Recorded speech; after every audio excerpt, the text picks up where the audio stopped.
This is CBC Here and Now.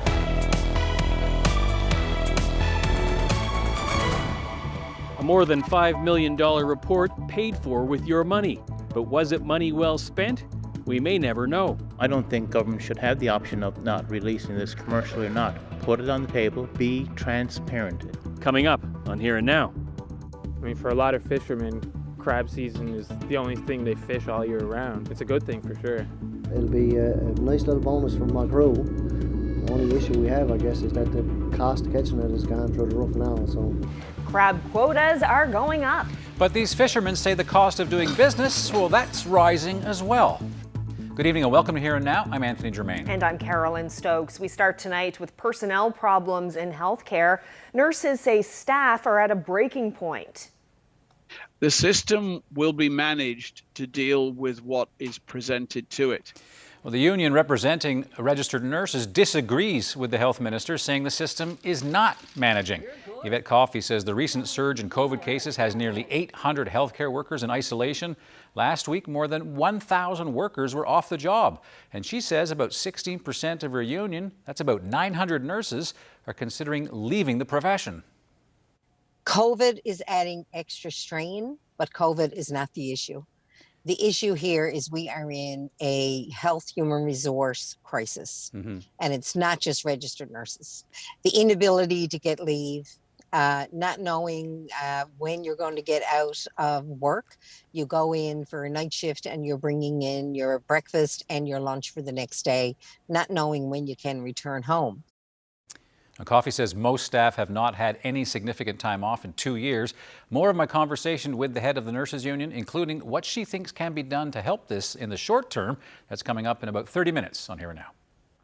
Well, NAPE is echoing those concerns. Jerry Earle says he continues to hear heartbreaking stories from staff at long-term care facilities who say they can't manage. He shared one of those stories today.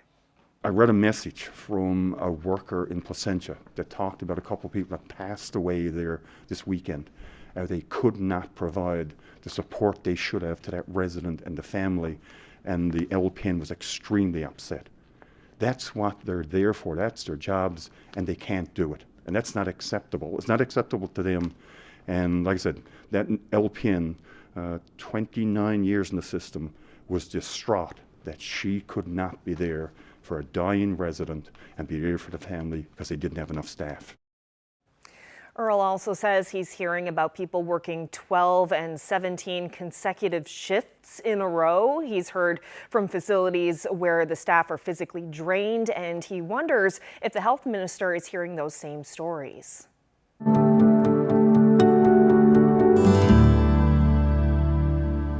A plan is in place to welcome cruise ships back to the province. The City of St. John's will see 30 ships this season, with the first boat scheduled to arrive on June 12th, carrying 195 passengers. Everybody on board has to be vaccinated and show a negative COVID test as well. The City and the St. John's Port Authority explained more of the monitoring protocol at a joint news conference. There always was a 96-hour pre-arrival report that was done by the vessels before they came into Canadian waters, and that'll still continue. However, in that report, similar to before, they will have to disclose in that report if there's any positive cases on board or symptomatic crew or passengers on board. That peer report that gets sent to the Public Health Agency Canada Quarantine Centre in Ottawa, and then they decide from there what category the cruise ship falls into. So there's 4 potential categories, and they're color-coded, green, yellow, orange, and red. So the green level, they're all different variations of infectious rate on board. So the green level is 0, yellow is less than 0.3, orange is 0.3 or higher, and then red. A marine coordination call will happen with Transport Canada, and then they'll make a decision on how we're going to handle that vessel. That'll come down from Ottawa, yeah. And I'd just like to point out that on the CDC website I checked yesterday, there was 106 cruise ships in the United States, and none of them fell in the red category. Yeah, I'm excited for the businesses. I, of course, would also put out there to, again, use caution and protect yourself whenever we're dealing with COVID-19. But I think it's time, and I'm very excited that they're coming back. Now, Debbie Hanlon says the local tourism industry is missing the money generated by cruise ships. Take a look now. According to the City of St. John's, cruise ship passengers spent $10 million in Newfoundland and Labrador in 2019. Hamlin is anticipating about 80% of that spending to return to the province this year.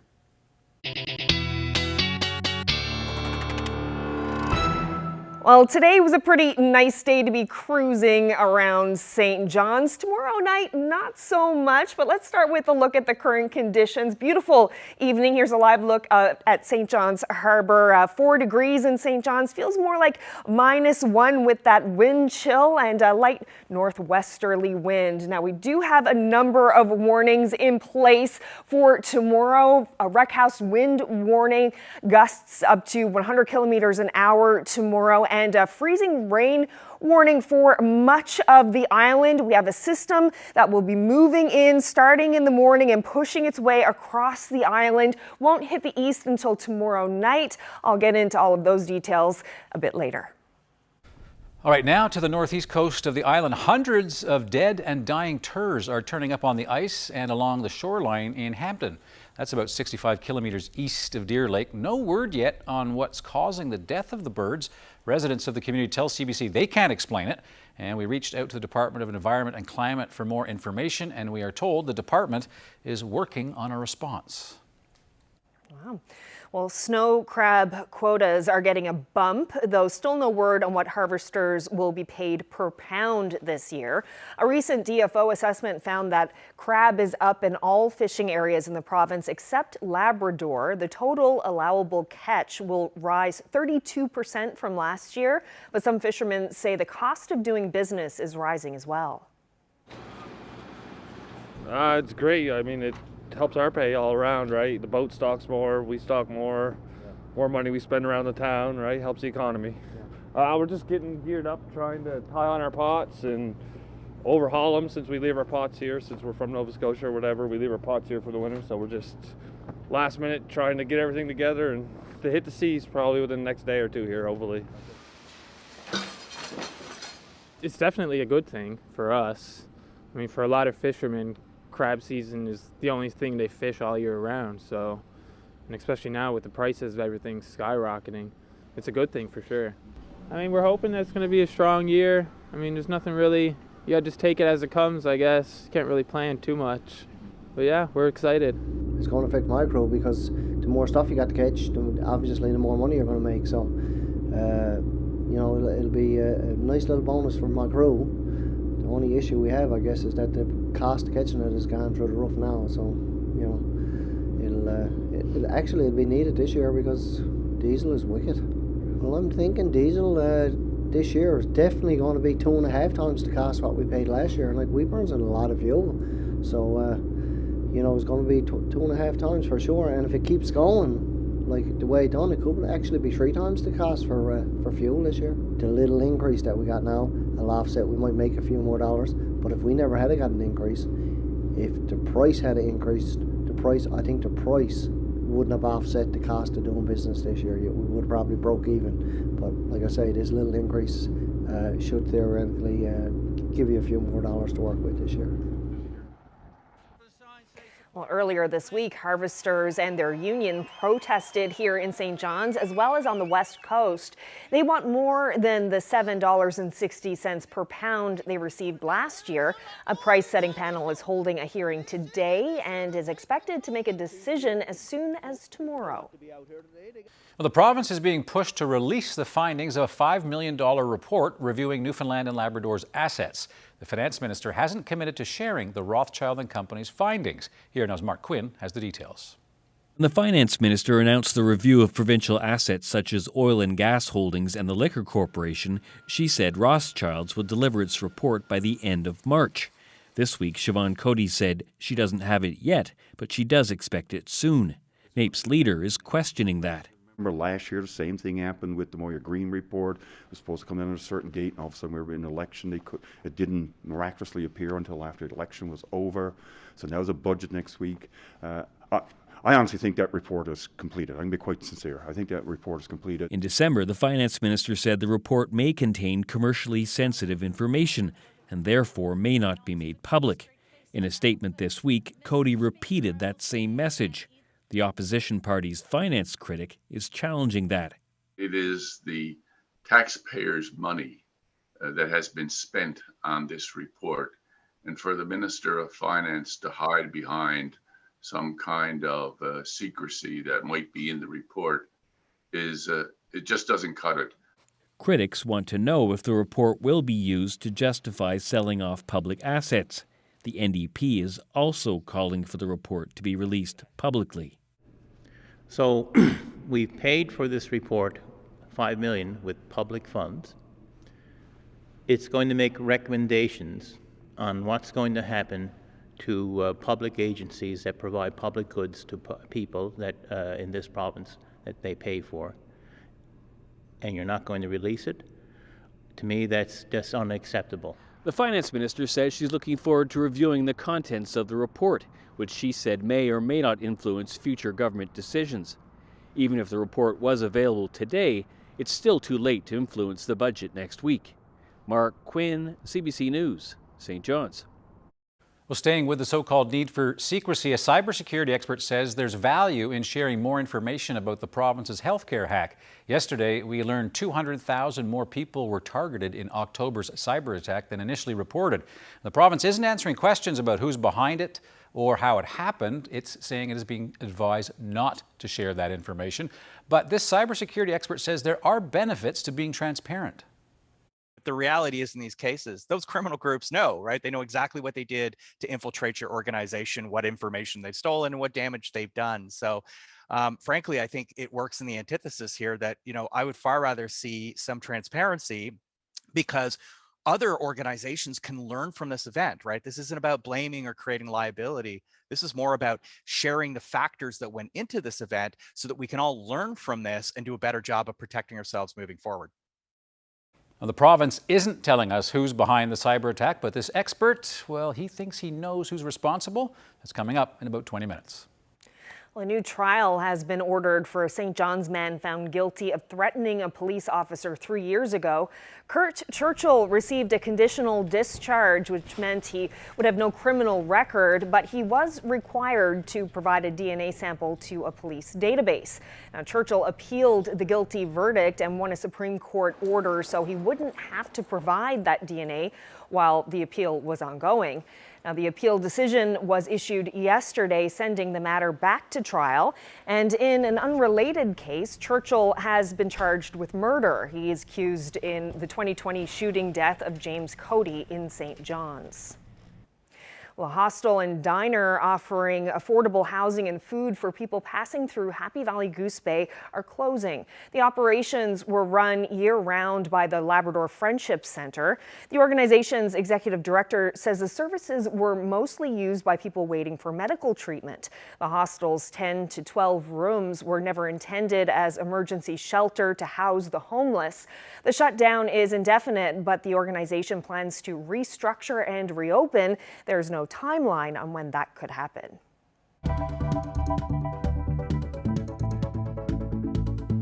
Well, a nice evening in St. John's, about 4 degrees out there now with cloudy skies. Things are going to take a turn.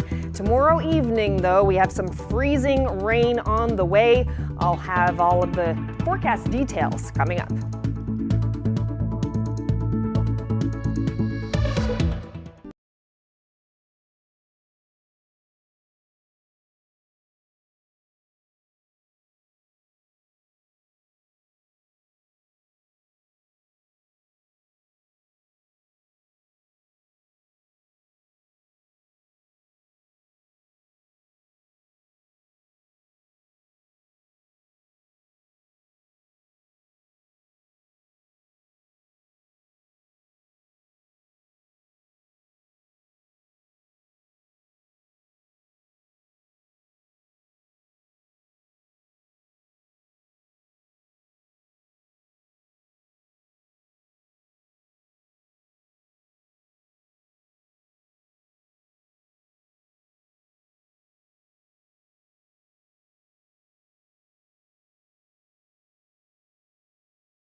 This weather update is brought to you by the Healthcare Foundation Home Lottery. Order tickets now at hcfhomelottery.ca.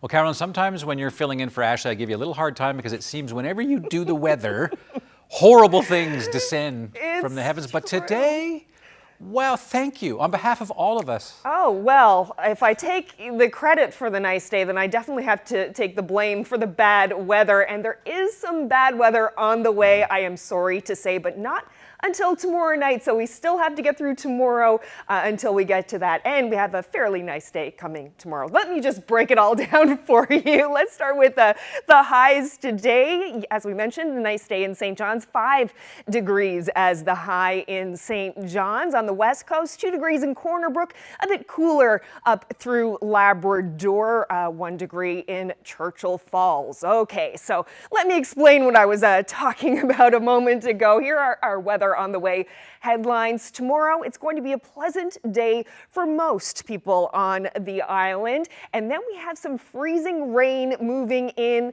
the afternoon for most of the island, and in Lab West, some snow and ice pellets. And that will be starting this evening. You can see on the island, fairly quiet, but we have this system moving through in Labrador West that's going to bring that snow and snow pellets overnight tonight. So on the island in the east, northwesterly winds gusting up to 50 this evening, so a little bit breezy. Chance of some light flurries, -2 as the low overnight. In Corner Brook, looking at -3 and some light winds northwesterly.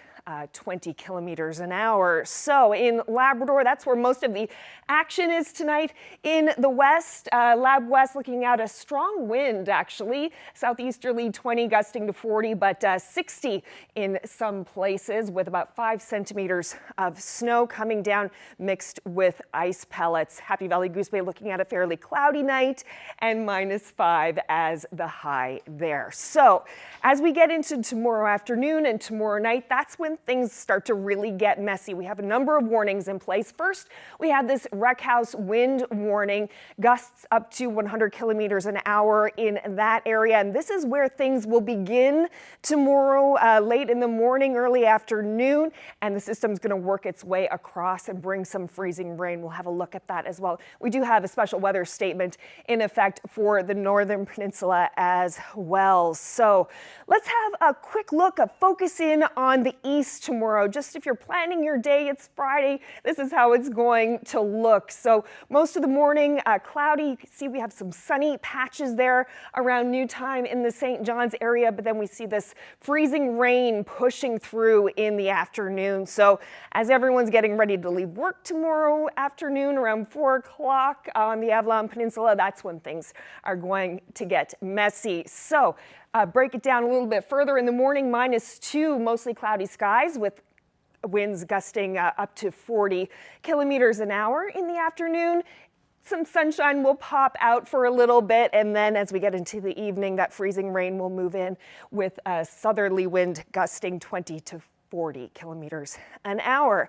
And so looking ahead to tomorrow for the rest of the island, as I mentioned, in the west, that's where it's all going to begin in the morning hours with that freezing rain, then turning over to rain, and the snow and snow pellets continuing for Labrador City there as we get into Friday evening. So tomorrow looking at 3 degrees as the high for St. John's, 3 in Marystown, looking at showers for most of the day there with that freezing rain. Grand Falls, Windsor, going to see that afternoon freezing rain move in, and 3 degrees as the high there.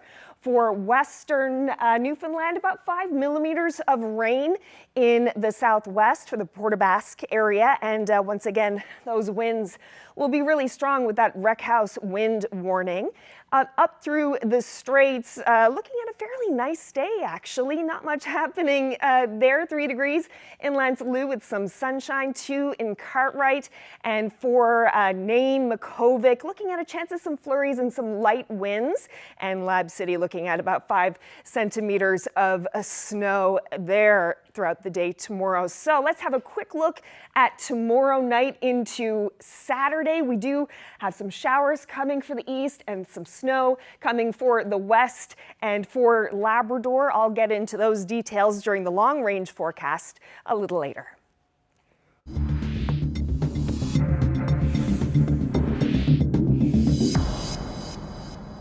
Well, one of the pillars of our healthcare system is buckling. By any objective measure, nursing in this province is in a crisis. Now, the COVID hospitalizations and deaths that we've been reporting to almost every day now, they're very serious, but there are also problems that were unrelated to COVID. They pre-existed the pandemic, and they are only getting worse. To talk about this critical problem and some solutions, I hope, there's after all a provincial budget coming shortly. Yvette Coffey, president of the Registered Nurses Union, joins us now from Placentia. So Ms. Coffey, to get into this discussion, I just want to highlight some remarks that Health Minister John Haggie made yesterday when he was asked about how the healthcare system is holding up. Here's what he had to say. The system will be managed to deal with what is presented to it. The way it's managed will be an operational decision with the regional health authorities. And we've seen them, scale back on planned procedures, divert staff from, day surgeries and elective procedures into inpatient care areas to deal with that. And that's the main tool of the moment to manage actively the issues. So the Health Minister seems confident that we're managing. Yvette Coffey, what are your thoughts? We are not managing. Our system is at a critical point in time. We have over 600 registered nurse vacancies. We have 16% of our members who say that they're ready to just walk away from the profession. When you look at numbers, that equates to another 900 ready to leave. Plus, we have another element of people, another 900 who say they're ready to retire. They're eligible for retirement. COVID is adding extra strain, but COVID is not the issue. The issue here is we are in a health human resource crisis, and it's not just registered nurses. But focusing on you and your members, when you talk about those numbers, I thought we were at a point now where we're talking about finding ways to retain and attract nurses, but what I find kind of disturbing from what you're saying is that even before we get there, there's a potential of hundreds more exiting. Yeah, there is always that potential, and it is related to the work-life conditions, the working conditions, the inability to get leave, not knowing when you're going to get out of work. You go in for a night shift and you're bringing in your breakfast and your lunch for the next day, not knowing when you can return home. Right. Now, we do have, we are in regular communication and regular discussions with the department. We do have an acknowledgement from the Minister Haggie, and from the Premier Fury, on the challenges that registered nurses, nurse practitioners, and other healthcare providers are facing at the current time. And we are working with them towards solutions. When it comes to that, what's a solution that you would like to see, particularly because, as I mentioned in the introduction, we have a budget coming up. I'm assuming this has to do with resources and how we use those resources. What is the solution? Every time I talk to you, we talk about this problem, and we never really seem to advance. Well, some of the solutions we've already sent to the department, some possible solutions. We need to keep people in the nursing profession. So that's one thing. And we need to invest in our resources to keep people there. We also need to be able to recruit new graduates. So we have got to invest in new graduates. We've got to help them with their tuition. And bursaries. We also have to look at childcare issues. One of the things that we're hearing loud and clear from our members is around the inability to get childcare, and especially for 12-hour shift workers. And we are hearing from registered nurses who are staying casual because of these childcare issues. So these are some of the solutions that we are going into this think tank with. We're bringing together over 100 stakeholders, up to CEOs, our frontline members, managers, directors, people from the departments, Department of Health, Department of Immigration, municipalities, because municipalities are very involved in healthcare in the province of Newfoundland and Labrador. And we do have a commitment from the Premier that we will action some of these items coming out of the think tank. And our big ask is that ahead of the budget,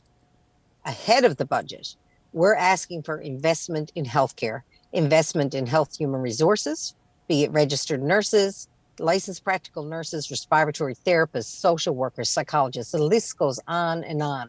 It is not just unique to registered nurses. It's a long list, right? I mean, that sounds expensive, and as you know, we frequently hear that the cupboard is bare. How are we going to make this work? And I'm sort of also thinking that you mentioned that some nurses are actually saying, you know, I'm staying casual because I don't like the childcare. What about mandatory overtime? So the system right now is running on mandatory overtime. Mandatory overtime means you go into work, you're mandated to stay past your shift. You don't know how long that could be, but we have registered nurses who are working 24 hours and beyond in the system right now, and that's in all regional health authorities. Right. We're also getting people mandated. If you go into work today, they could look at you and say, Anthony, you got to work Saturday now too, even though it's your weekend off. We're mandating you days in advance to work. And we're also seeing a lot of people mandated to doing consecutive shifts. So we have some people who are doing 14 to 17 shifts in a row just to keep the system going. It does sound serious. I hope that when we go into the budget lockup, all the reporters here at the CBC and right across the province, that we'll see some sort of solutions or some of the asks being met in that, because obviously this is something that has to be fixed at some point. Yvette Coffey, appreciate your time. Thank you. Thank you.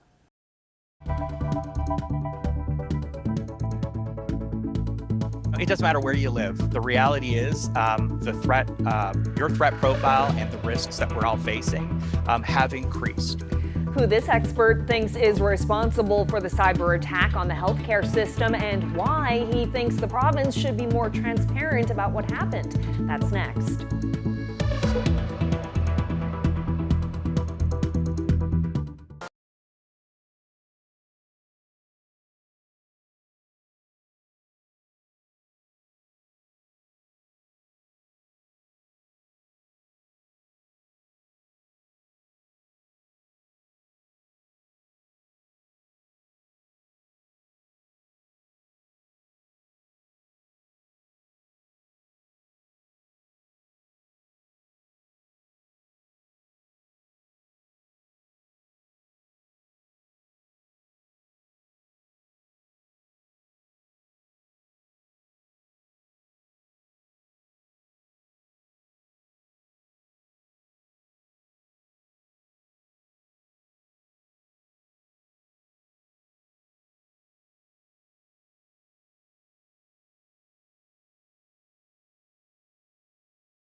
We now know the scope of the cyber attack on the province's healthcare system is much bigger than originally thought.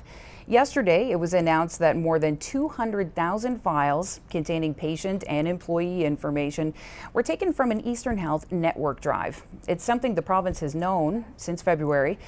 Now it's been 5 months since the cyber attack, and key details remain a mystery. Government says it's being tight-lipped based on advice from security advisors, and it's all raised plenty of questions here in the province and beyond. Mark Sangster has been following this story and joins us now. He's the vice president of eCentire, a cybersecurity firm in Waterloo, Ontario. Thanks for joining us, Mark. Oh, my pleasure. So why do you think government is taking such a tight-lipped approach on this?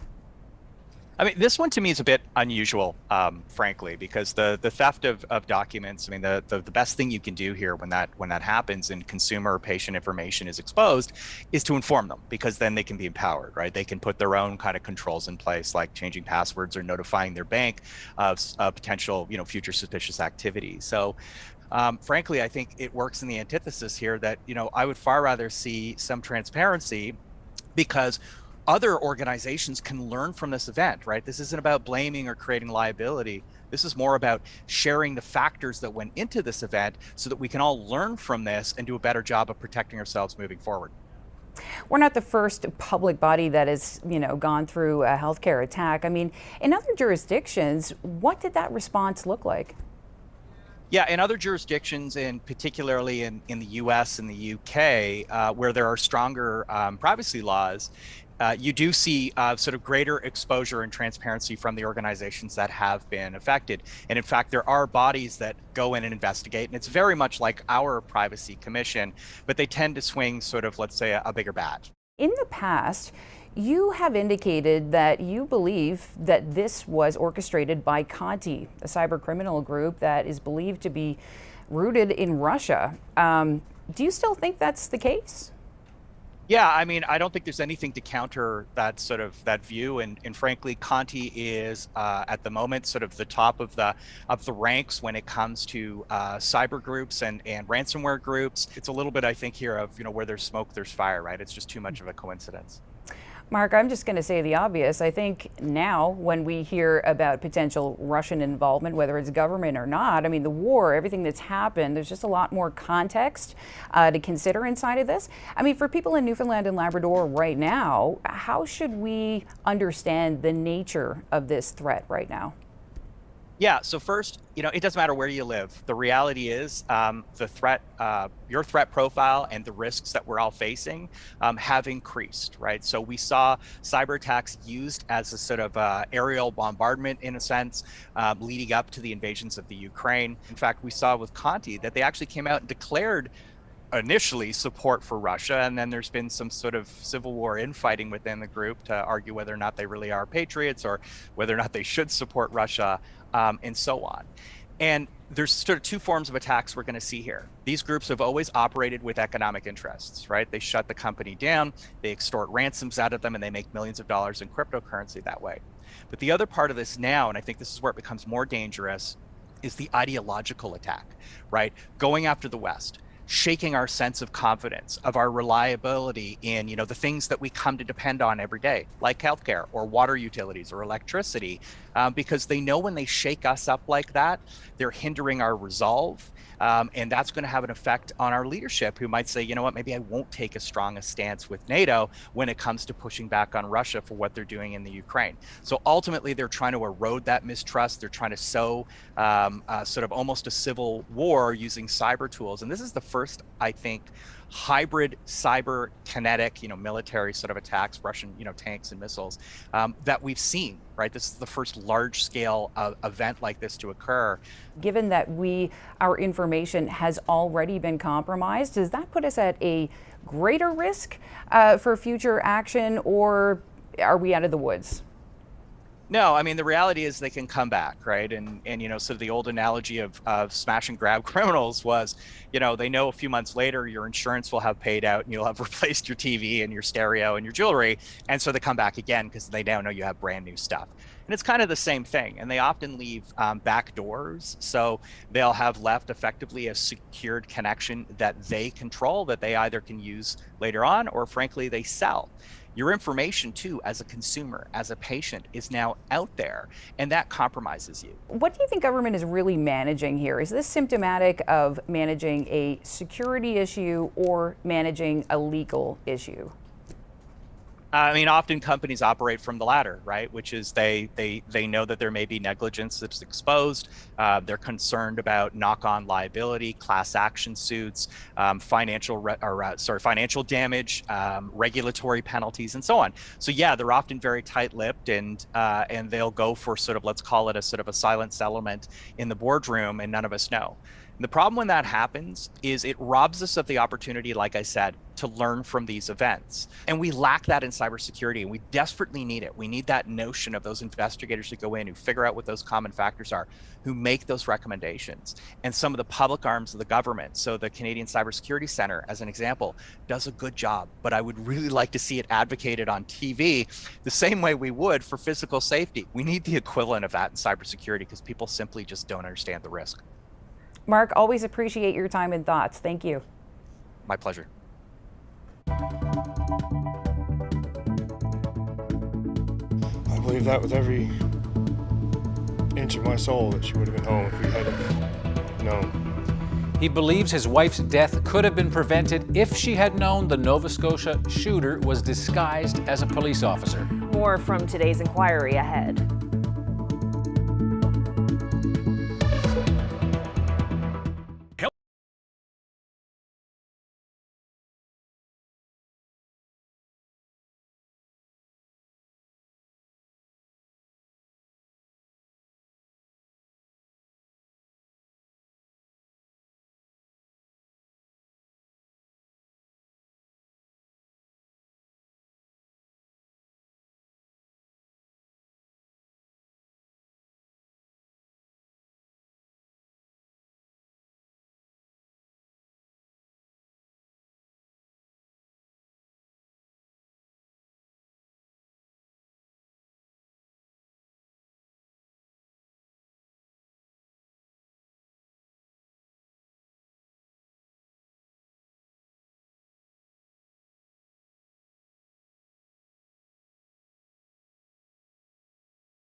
Some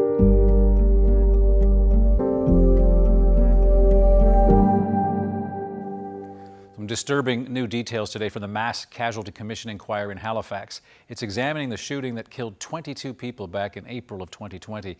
And today, the public heard how the gunman ambushed and killed 2 women at random.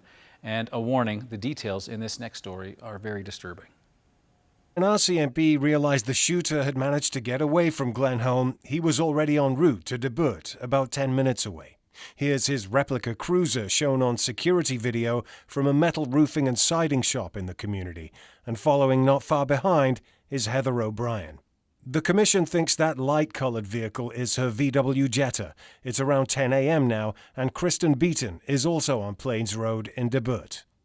Both worked with the Victorian Order of Nurses and knew about the rampage in Portapic the night before.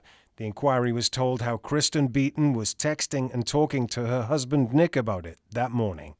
She had posted a link to the Local 35 Home Support Workers Facebook page suggesting that workers be careful and be safe and keep your eyes open. She was shot by the man she was warning everyone else about soon after while parked in her vehicle. Heather O'Brien was on the phone speaking to her friend about the shootings when she too was attacked at random. Her friend quickly called RCMP and the news was relayed in a disturbing dispatch call to officers. I've just had 2 files come in for it. They were on the phone with a Heather O'Brien, 50 years old, parked on Lancaster Crescent in a vehicle. Heard gunshots. Heather screamed and the line went dead. Commission lawyer Roger Burrell offered sympathies to the families for what he described as senseless deaths. Kristen Beaton's husband, Nick, insists to this day her death could have been prevented if the public had been warned earlier. The shooter was disguised as an officer in a replica police car. If we had known, then she would have been home. There's no question. There's no... I believe that with every inch of my soul that she would have been home if we had have known.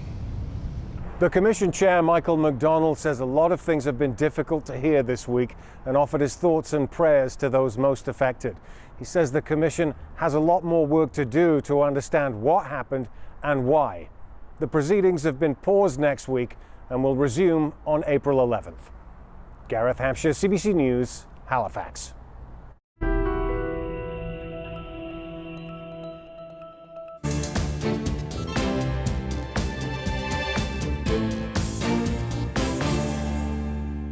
Indigenous leaders met with Pope Francis for 2 hours in the Vatican today. He didn't commit to issuing an official apology for the church's role in the residential school system, but Indigenous leaders are optimistic. Chief Gerald Antoine explained the status of talks by referring to artwork on the ceiling of the Sistine Chapel. In the Sistine Chapel, there's a drawing right in the middle of the roof, and it's right in the ceiling up there, right in the middle. You have an image painting of 2 people putting their hand together like this. And what I saw there and how I feel today is that we're at that particular point. Former Assembly of First Nations National Chief Phil Fontaine says it's been suggested the Pope might visit Canada this summer. He expects that to be made clear during talks tomorrow. U.S. President Joe Biden has ordered a big release of oil from American oil reserves. It's an effort to bring down the price of fuel, which is high because of a supply crunch caused by the conflict in Ukraine. This is a wartime bridge to increase oil supply until production ramps up later this year. And it is by far the largest release of our national reserve in our history. It will provide a historic amount of supply for a historic amount of time, a 6-month bridge to the fall. And we'll use the revenue from selling the oil now to restock the Strategic Petroleum Reserve when prices are lower. Biden has called for the release of as many as 1 million barrels of oil per day. The United States, Canada, and several other countries have banned imports of oil from Russia. Well, staying with oil and gas, Russian President Vladimir Putin signed a decree today that has European leaders crying foul.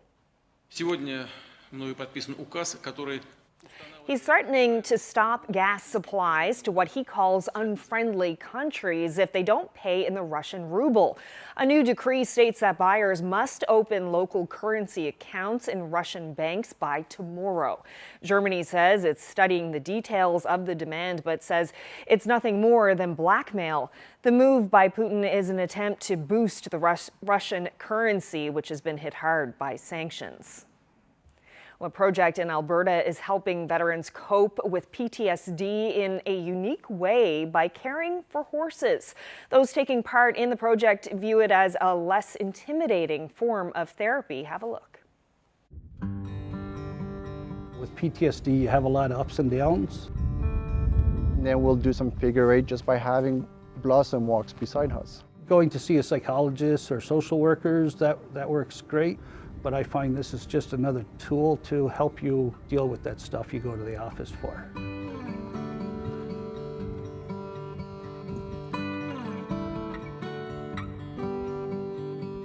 For a lot of people to talk about wellness in a therapy session is not easy. It's hard for them to just sit down and discuss. For other people, it's easier to be in an outside setting in nature, to be in the barn. We are 20 minutes east of Minnesota on my property where I do equine facilitated wellness. Today with the client, with Jay, we have worked for 90 minutes. Together, we cover a little bit of psychoeducation of the reason why he came. I've done 3 tours overseas, Cambodia and 2 tours of Bosnia. So for me to be living in the now is what I need to be doing, not the past. With PTSD, it brings you back a lot. You're good.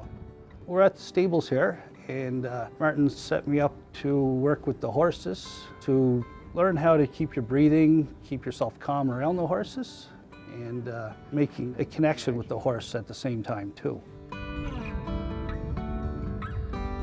Sometimes we're just gonna clean the floor. We're just gonna clean the stall. We're gonna have like some super meaningful conversation, but while grooming a horse. And so that's the only way for some people that they'll be able to talk about it, that you'll be able to release everything that they're holding back in a safe way. I feel more leveled, I guess.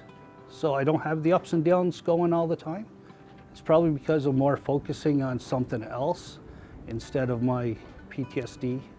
I don't think I'll ever forget, but it's mainly to live with it and cope with it and work through it.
It's one of the biggest, fastest fish in the ocean, the bluefin tuna. Fish on, watch it, watch it, watch it. The fight for the fish, Sunday at 11:30 and Monday at 7. Cool. Okay, we're gonna go see some wildlife. We might see the muskrat. This is really nice muskrat habitat. It's very deeply ingrained to be afraid of bats. They're really important. The first bird to be threatened, really, would be the game with global warming. It's only found in this little tiny strip. It's part of Newfoundland, right?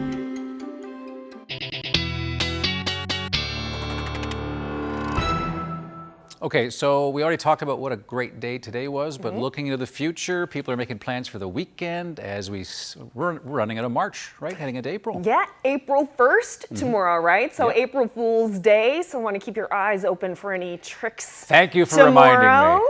Yeah. Well, one thing I can guarantee I'm not going to trick you on is the weather, because we are looking at a number of warnings for tomorrow on the island. Let's start with a quick recap of what to expect.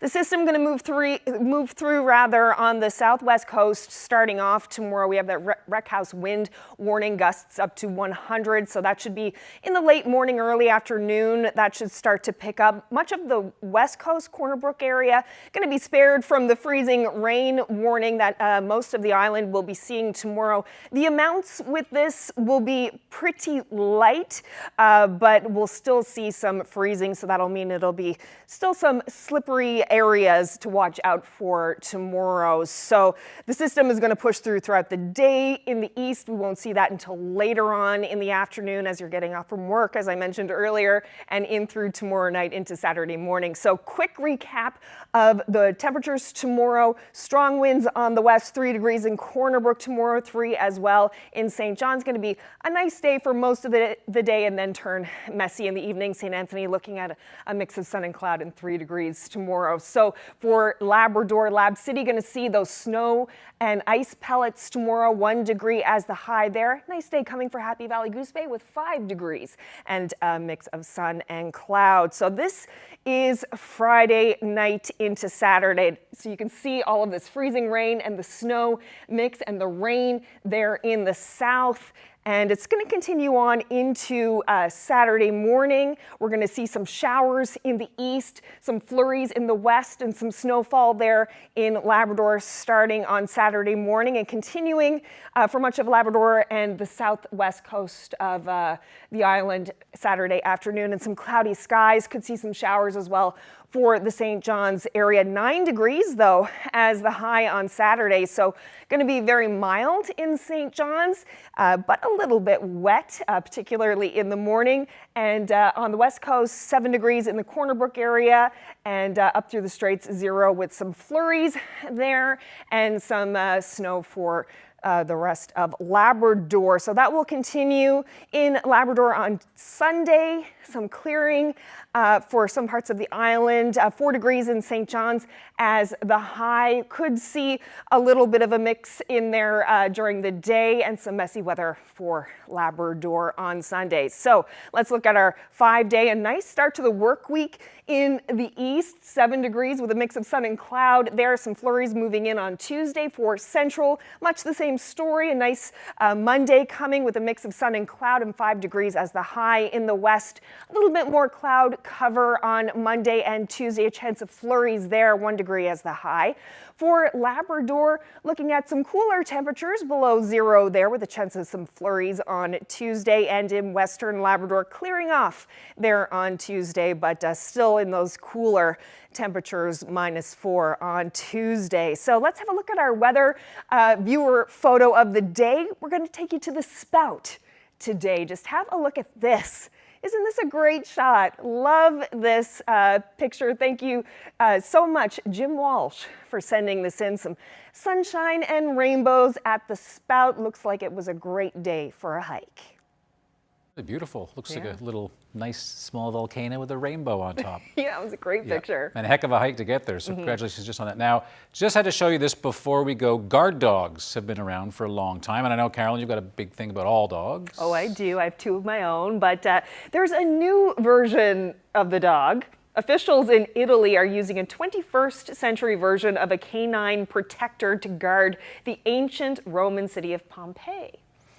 Yeah, so take a look. This is Spot, the robotic dog. Wow. It's going to, that's pretty cool. It's going to patrol the ruins of Pompeii looking for structural problems, safety concerns, as well as illegal relic hunters. Spot is autonomous and will inspect areas that are too small and too dangerous for people to actually get into. That is amazing. It's being paired with a drone, as you can see, that's equipped with a laser-based scanner and a color camera with a 360-degree field of vision. So Pompeii was buried by a volcanic eruption more than 2,000 years ago, and over the centuries, thieves have dug tunnels under the city in efforts to steal artifacts there. In 2010, several of Pompeii's key sites collapsed. Just trying to imagine, so there you are, you're in the ruins of Pompeii trying to do something illegal, and that thing comes around the What a corner. shock. I think I get out of here. What is that? Yeah, pretty cool dog. It is, it is. I'll stick with the real one, though, for now. Yeah, Much more cuddly. Yeah. All right, well, that's it for us tonight. Tomorrow's Friday. Hope you can join us. Here we are already. Yeah. Have a great night. We'll see you tomorrow.